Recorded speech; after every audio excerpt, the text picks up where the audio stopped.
প্রধানমন্ত্রী এখন বলেন না, এখন তার সাংসদরা বলেন, তবে মাঝে মাঝে বলেন সবকা সাথ সবকা বিকাশ। সেটা যে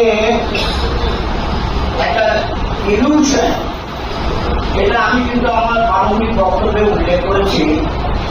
যেখানে 120টা দেশের মধ্যে 55 অনুষ্ঠানে আমরা ছিলাম অতীতে যখন উনি সরকারে আসলেন।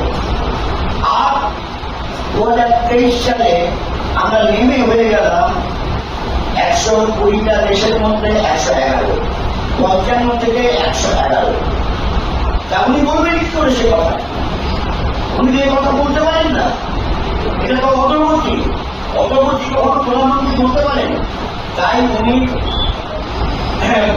বিভিন্ন ধরনের কথা মিলিয়ে